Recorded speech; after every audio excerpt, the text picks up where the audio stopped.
इस वीडियो के अंदर हम 12th क्लासेस के एनसीईआरटी के एक्सरसाइज के क्वेश्चन को सॉल्व आउट करेंगे। फर्स्ट एनसीईआरटी में एक्सरसाइज का जो क्वेश्चन है वो क्वेश्चन हमारा कूलम्स लॉ पे बेसिस है। जैसे कि हमने लास्ट लेक्चर में किया, कूलम्स लॉ क्या होता है और कूलम्स लॉ की हेल्प से हम दो चार्जेस के बीच में कितना फोर्स लगता है उसको हम फाइंड आउट करते हैं। ऊपर आपकी स्टेटमेंट गिवन है एनसीईआरटी क्वेश्चन नंबर 1 के अंदर, what is the force between two small charges sphere having charges of 2 × 10⁻⁻7 coulomb and 3 × 10⁻⁻7 coulomb place 30 centimetre apart in air. दो हमारे पास चार्जेस हैं, उन दो चार्जेस के बीच में एक स्पेसिफिक डिस्टेंस है, तो इन दो चार्जेस के बीच में हमारा कितना फोर्स लगेगा उस फोर्स को हमें फाइंड आउट करना है by using of A Coulomb's law. So let's solve out this question.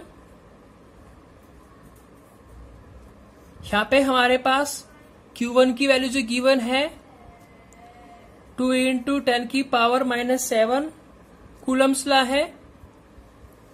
Q2 की जो वैल्यू है 3 × 10⁻⁻7 कूलम्स है।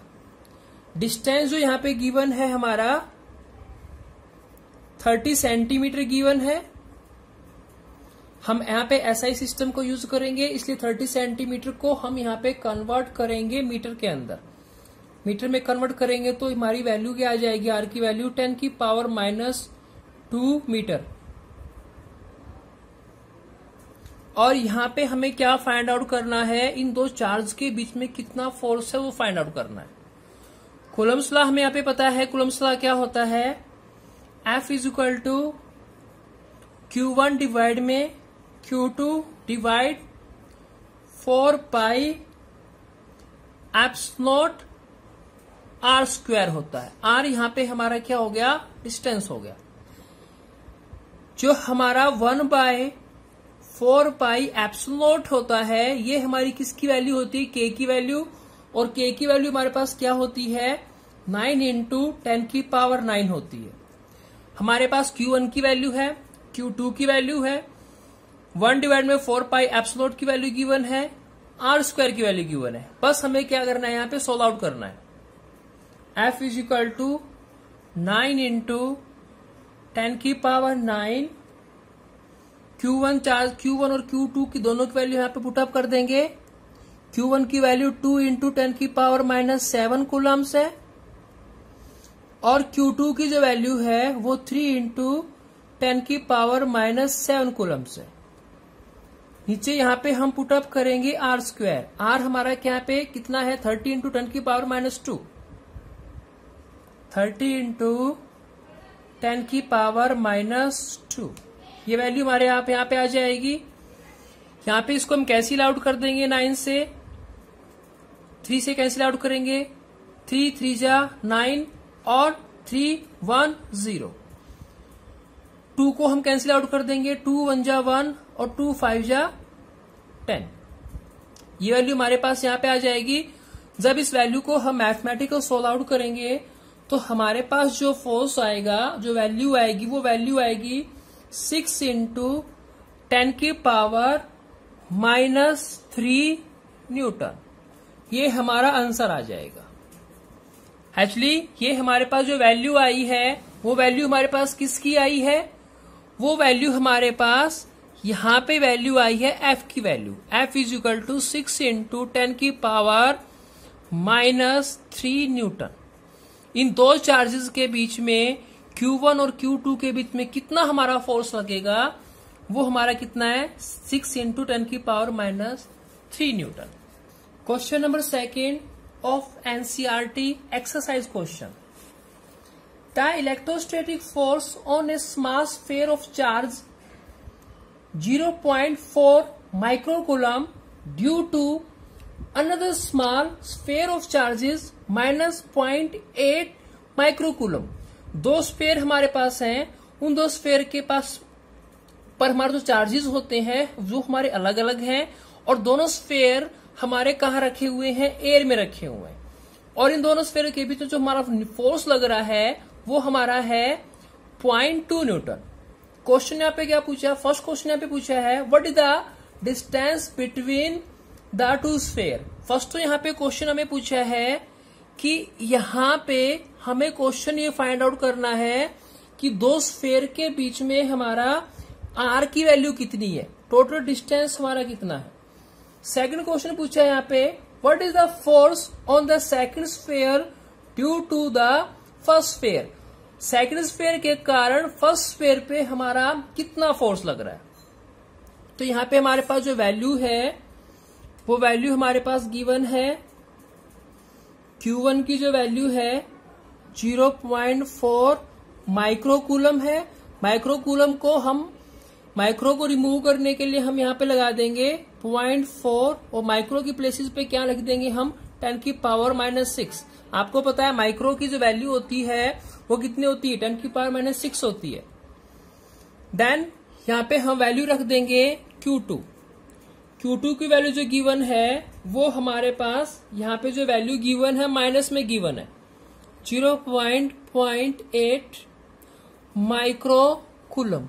इसको सोल्व करेंगे हम -0.8 माइक्रो की प्लेसेस पे हम यहाँ पे क्या रखेंगे 10⁻⁻⁶ कूलम्स आ जाएगा। ये वैल्यू हमारे पास गिवन है तो यहाँ पे हम क्या अप्लाई करेंगे, first of all force find out करेंगे और देन इस पे डिस्टेंस फाइंड आउट करेंगे। लेकिन यहाँ पे हमें फर्स्ट जो क्वेश्चन अराइज किया हुआ है वो क्या पूछा है, यहाँ पे आर पूछा हुआ है और यहाँ पे हमारा और क्या गिवन है, फोर्स गिवन है इन दो चार्जेस के बीच में कितना है 0.2 newton. Let's we will apply Coulomb's law. We know that Coulomb's law is equal to F is equal to Q1 Q2 divide 4 pi epsilon naught R square. यहाँ पे हम वैल्यू वो पुटअप करेंगे। F हमें पता है, Q1 हमें पता है, Q2 हमें पता है, हमें R की वैल्यू फाइंड आउट करनी है। तो R की वैल्यू फाइंड आउट करने के लिए हम यहाँ पे R को लेफ्ट हैंड साइड में ले आएंगे और F को राइट हैंड साइड में ले आएंगे। R square is equal to Q1 Q2 divide 4 pi epsilon naught और F हमारे यहां नीचे आ जाएगा F। अब इस इक्वेशन के अंदर हम जो हमारे पास जो वैल्यू गिवन है वो वैल्यू को हम पुटअप कर देंगे। तो वैल्यू हमारे पास यहाँ पे गिवन है R square is equal to Q1 की वैल्यू यहाँ पे कितनी है हमारी 0.4 इंटू 10⁻⁻⁶। Q2 की वैल्यू गिवन है माइनस है तो माइनस को हम यहाँ पे लिख देंगे 0.8 इंटू 10⁻⁻⁶। 4 पाई एप्सिलॉन नॉट है। एप्सिलॉन नॉट की वैल्यू हमें यहाँ पे K की वैल्यू में पता है, K की वैल्यू कितनी होती है 9 इंटू 10⁻⁹। तो इस वैल्यू को हम यहाँ पे पुटअप कर देंगे। K की वैल्यू जो हमारे पास गिवन है 9 इंटू 10⁻⁹। नीचे हमारा क्या आएगा, फोर्स आएगा। फोर्स की वैल्यू हमारे पता है 0.2 न्यूटन है तो आप यहाँ पे वैल्यू पुटअप कर देंगे 0.2 न्यूटन। अब इस इक्वेशन को हम सोल्व आउट कर लेंगे। सिंपल मैथमेटिक्स है, आप सभी जानते हैं सारा मैथमेटिक्स। तो उसमें यहाँ पे मैं हर स्टेप को नहीं करूंगा, लेकिन जब आप नोट्स बनाओगे तो ईच एंड एवरी स्टेप को यहाँ पे करना। मैं यहाँ पे डायरेक्ट आंसर लिख रहा हूं। जब इस इक्वेशन को हम सोल्व आउट करेंगे तो हमारे पास R की जो वैल्यू आएगी वो वैल्यू आएगी हमारी 16 इंटू 9 इंटू 10⁻⁻⁴। ठीक है, R स्क्वायर है। R स्क्वायर का जो अंडरूट है वो हम इधर लेके जाएंगे 16 इंटू 9 इंटू 10⁻⁻⁴ का अंडरूट कर देंगे। यहाँ पे हमें पता है R जो होता है, R का वैल्यू जो होती है 16 की जो स्क्वायर होता है वो कितना होता है 4 होता है। 9 का स्क्वायर कितना होता है 3 होता है और 10⁻⁻⁴ की वैल्यू की जगह हम यहाँ पे क्या लिख देंगे 10⁻⁻2। ये वैल्यू आ जाएगी। जब इसको हम सोल्व आउट करेंगे तो यहाँ पे हमारे पास वैल्यू आएगी 0.12 मीटर। ये हमारा आंसर आ जाएगा। उसके बाद इसमें सेकंड क्वेश्चन क्या पूछा है, what is the force on a second sphere due to the first sphere. Second sphere के कारण फर्स्ट स्फीयर पे हमारा कितना चार्ज लगेगा। तो यहाँ पे जो हमारा जो स्फीयर का जो चार्ज लगेगा वो हमारा सेम फोर्स लगेगा। सेकंड स्फीयर के कारण जो फर्स्ट स्फीयर पे जो हमारा जो फोर्स लगेगा उसकी वैल्यू क्या होगी, हमारी यहाँ पे 0.2 न्यूटन ही होगी। Thank you so much.